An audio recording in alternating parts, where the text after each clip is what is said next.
Assalamualaikum warahmatullahi wabarakatuh. Kami dari kelompok 6 yang beranggotakan Mahnita Hastinastiti, NIM 2019 030010, Nevi Selviana, NIM 2019 030011, Husnul Ayu Azizah, NIM 2019 030016, Diah Setiawati 2019 030019, dan Rizky Nadila NIM 2019 030042 yang akan mempresentasikan hasil proposal kami dengan judul Studi Komparatif Pelaksanaan Program Tahfidz di MI Ma'arif Kalibeber dan MI Ma'arif Kliwonan. Bab 1 Pendahuluan. A. Latar belakang masalah.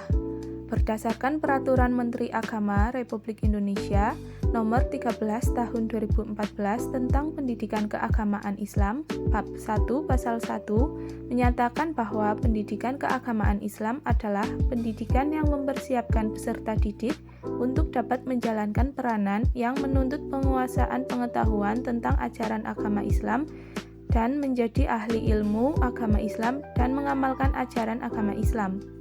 Menurut UU Nomor 20 Tahun 2003 tentang Sistem Pendidikan Nasional, menyatakan bahwa pendidikan nasional adalah pendidikan yang berdasarkan Pancasila dan Undang-Undang Dasar Negara Republik Indonesia tahun 1945 yang berakar pada nilai-nilai agama, kebudayaan nasional Indonesia, dan tanggap terhadap tuntutan perubahan zaman. Dalam pelaksanaan program tahfidz membutuhkan metode guna mempermudahkan anak dalam menghafalkan ayat Al-Quran. Program tahfidz Al-Quran sangat diminati oleh kalangan masyarakat Indonesia pada saat ini. Dalam menghafal Al-Quran yang paling penting adalah niat yang ikhlas dan istiqomah. Pada kenyataannya, pelaksanaan tahfidz Al-Quran terkhusus pada anak usia sekolah tidaklah mudah. Program tahfidz Al-Quran merupakan program wajib bagi setiap peserta didik di madrasah ibtidaiyah. B. Pembatasan masalah. Pembatasan masalah dalam penelitian ini adalah perbedaan pelaksanaan program tahfidz Al-Quran di dua madrasah ibtidaiyah yang berbeda. Peneliti melakukan observasi, kemudian menelaah perbedaan pelaksanaan program tersebut di dua madrasah ibtidaiyah. Objek dalam penelitian ini adalah MI Ma'arif Kalibeber dan MI Ma'arif Kliwonan.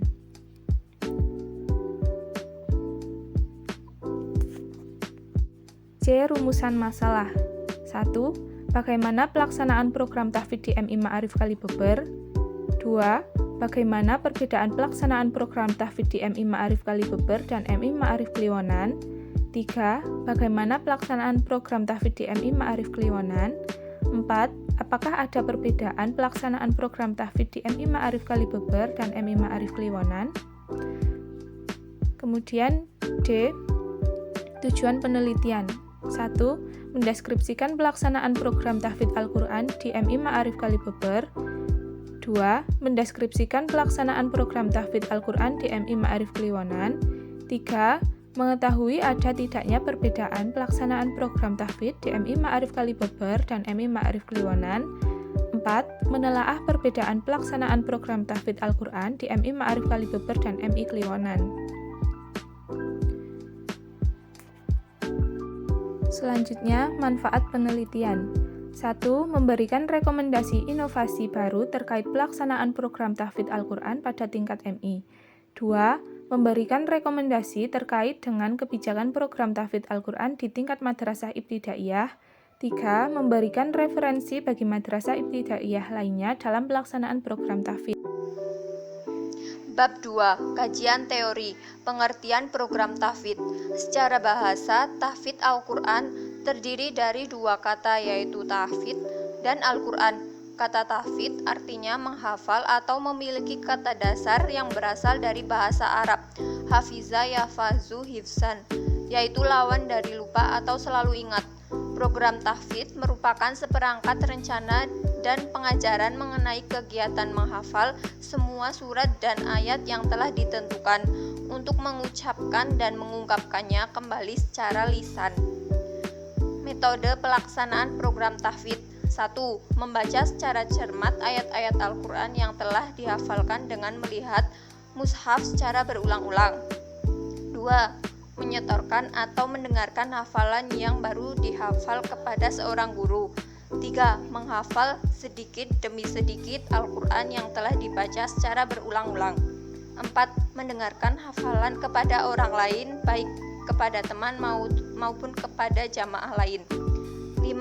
Menghafalkan ayat per ayat secara kolektif, yaitu ayat-ayat dihafalkan secara kolektif atau bersama-sama dipimpin oleh instruktur. 6. Menghafal satu persatu terhadap ayat-ayat yang hendak dihafalkan. 7. Menggabungkan antara metode wadah dengan metode jam'ah. Selanjutnya adalah faktor pendukung pelaksanaan program tahfidz. Faktor pendukung pelaksanaan program tahfidz antara lain 1. Usia anak didik. Yang kedua, lingkungan belajar yang cukup baik. Yang ketiga, dukungan dari guru dan orang tua. Yang keempat, fasilitas yang memadai. Yang kelima, kegiatan pendukung di luar KBM. Yang keenam, proses penghafalan dapat dipantau oleh ustadz atau pengampu sehingga hafalan akan menjadi lebih mudah disimak atau dikontrol, begitu juga tahsin bacaannya. Yang ketujuh, selalu termotivasi bersama teman yang menghafal sehingga mudah untuk saling murojaah hafalan antar sesama. Dan yang kedelapan, metode tahfidz yang digunakan dapat membantu peserta didik dalam menghafal. Adapun faktor penghambat pelaksanaan program tahfidz antara lain: yang pertama, alokasi waktu pelaksanaan program tahfidz yang dirasa kurang. Yang kedua, faktor usia anak yang masih dalam masa bermain. Yang ketiga, beberapa siswa yang belum bisa membaca Al-Quran. Yang keempat, sering muncul kemalasan dan kebosanan menghafal Al-Quran karena padatnya waktu yang digunakan peserta didik dalam kegiatan formal di sekolah mulai dari pagi hingga siang hari. Yang kelima, beberapa siswa tidak mau bersuara ketika pembelajaran tahfidz. Yang keenam, kurang minatnya peserta didik untuk murojaah hafalan sehingga santri sering lupa bacaan yang harus hafal sebelumnya.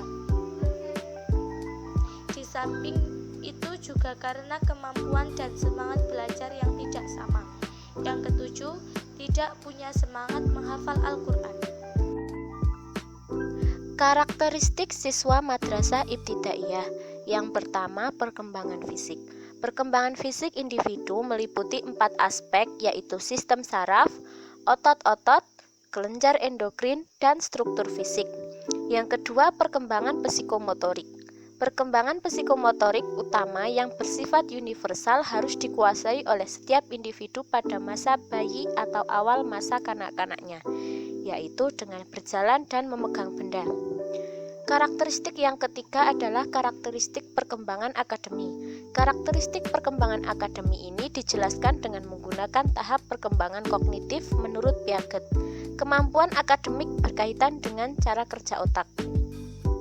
Yang terakhir, perkembangan moral. Perkembangan moral meliputi perkembangan pikiran, perasaan, dan perilaku menurut aturan. Teori perkembangan moral membagi menjadi 2 tahapan, yaitu heteronomous mortally dan autonomous mortally. Yang selanjutnya, kajian empiris. Berbagai penelitian mengenai metode pelaksanaan program tahfidz Quran di tingkat madrasah ibtidaiyah telah banyak dilakukan oleh peneliti sebelumnya. Untuk memahami dan membandingkan metode pelaksanaan program tahfidz, perlu adanya kajian terlebih dahulu sebagai landasan terhadap kondisi dan situasi yang terjadi. Kajian terdahulu diawali dengan meninjau kembali beberapa studi dan penelitian yang telah dilakukan sebelumnya yang berhubungan dengan penelitian yang akan penulis lakukan. Yang pertama, penelitian yang dilakukan oleh Ahmad Muslimin dengan judul Implementasi Metode Halaqoh dan Prestasi dalam Tahfidz Al-Quran di SDIT El-Haq Banjarsari Budaran Sidoarjo. Yang selanjutnya, penelitian yang dilakukan oleh Hanro Sofian dengan judul Metode Dikroni dalam Pembelajaran Tahfidzul Quran di SD Islam Plus Tahfidz Nurul Huda Purbalingga.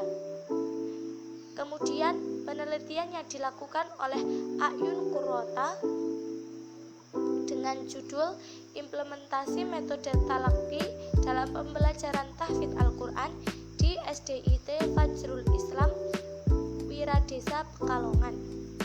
Kemudian penelitian yang dilakukan oleh Muhammad Iqbal Ansori dengan judul Pembelajaran Tahfidz Al-Quran melalui metode WAFA di SDIT Nurul Fikri Banjarmasin. Berdasarkan kajian empiris di atas, terdapat kesamaan antara penelitian yang akan peneliti lakukan dengan penelitian sebelumnya, yakni berkaitan dengan metode pelaksanaan program tahfidz pada tingkat sekolah dasar atau madrasah ibtidaiyah. Sedangkan perbedaannya yaitu jenis metode yang dilakukan serta penelitian ini merupakan penelitian komparatif yang akan membandingkan perbedaan pelaksanaan program tahfidz pada kedua madrasah ibtidaiyah. Poin F. Metode penelitian. 1. Jenis penelitian. Penelitian ini merupakan penelitian kuantitatif. Metode penelitian yang digunakan yaitu studi komparatif. Studi komparatif merupakan penelitian ilmiah berdasarkan dengan perbandingan. Penelitian ini bertujuan untuk membandingkan dua variabel atau lebih untuk mendapatkan fakta mengenai ada tidaknya perbandingan dari objek yang diteliti. Penelitian ini memuat mengenai studi komparatif pelaksanaan program tahfidz di MI Ma'arif Kalibeber dan MI Ma'arif Kliwonan. 2. Tempat dan waktu penelitian. Penelitian ini dilaksanakan di MI Ma'arif Kalibeber dan MI Ma'arif Kliwonan. Penelitian ini akan dilaksanakan selama 1 semester genap pada tahun 2022. 3. Populasi, sampel, dan teknik sampling. Populasi. Populasi merupakan keseluruhan subjek penelitian. Populasi dalam penelitian ini adalah siswa kelas 4, 5, 6 MI Ma'arif Kalibeber dan MI Ma'arif Kliwonan yang berjumlah 443 siswa. Terdiri dari 218 siswa kelas 4, 5, 6 MI Ma'arif Kalibeber dan 225 siswa kelas 4, 5, 6 MI Ma'arif Kliwonan. Selanjutnya sampel. Sampel merupakan bagian dari populasi. Sampel menjadi faktor yang penting untuk diperhatikan dalam penelitian. Salah satu teknik untuk menghitung jumlah sampel minimal yang harus dijadikan sasaran dalam penelitian adalah menggunakan tabel Krejci. Berdasarkan tabel Krejci, populasi sejumlah 443 menggunakan sampel sebanyak 205. Selanjutnya teknik sampling. Teknik sampling merupakan cara untuk menentukan sampel yang jumlahnya sesuai dengan ukuran sampel yang akan dijadikan sumber data sebenarnya, dengan memperhatikan sifat-sifat dan penyebaran populasi agar diperoleh sampel yang representatif. Teknik sampling yang digunakan pada penelitian ini adalah teknik sampling kuota, di mana teknik ini menentukan sampel dari populasi yang mempunyai ciri-ciri tertentu sampai kuota yang diinginkan. 4. Teknik pengumpulan data. Teknik pengumpulan data adalah cara-cara yang digunakan oleh peneliti untuk mengumpulkan data. Teknik pengumpulan data pada penelitian ini adalah angket atau kuesioner, observasi, dan wawancara. Selanjutnya, 5. Instrumen penelitian. Instrumen penelitian merupakan suatu alat ukur yang digunakan untuk mengukur suatu fenomena alam ataupun sosial yang diamati secara khusus atau spesifik, yang kemudian disebut dengan variabel penelitian.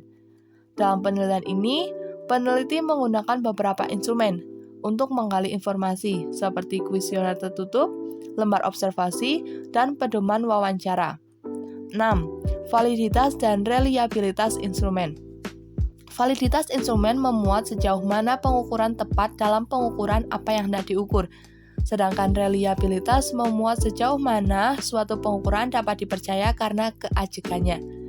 Instrumen dapat dikatakan valid saat dapat mengungkap data dari variabel secara tepat tidak menyimpang dari keadaan sebenarnya, dan instrumen dikatakan reliable saat dapat mengungkap data yang bisa dipercaya. Dalam penelitian ini, peneliti menggunakan validitas dan reliabilitas instrumen sebagai berikut. 1. Angket atau kuesioner tertutup menggunakan validitas konten dan reliabilitas Alpha Cronpach. 2. Lembar observasi menggunakan validitas konten dan reliabilitas tes retest. 3. Pedoman wawancara menggunakan validitas konstruk dan reliabilitas Alpha Cronpach. 7. Teknik analisis data. Analisis data merupakan salah satu proses penelitian yang dilakukan setelah semua data yang diperlukan guna memecahkan permasalahan yang diteliti sudah diperoleh secara lengkap.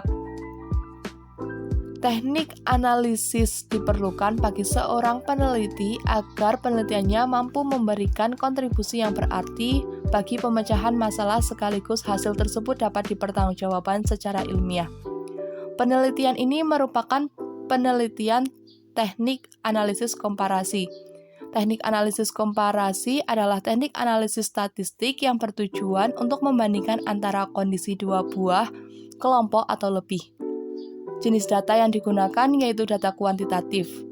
Analisis data digunakan dengan menggunakan uji statistik yang disebut uji beda. Uji statistik yang digunakan dalam penelitian ini adalah uji non-parametrik untuk dua sampel tidak berhubungan dengan menggunakan rumus Kolmogorov. Sekian presentasi proposal dari kelompok kami. Terima kasih. Wassalamualaikum warahmatullahi wabarakatuh.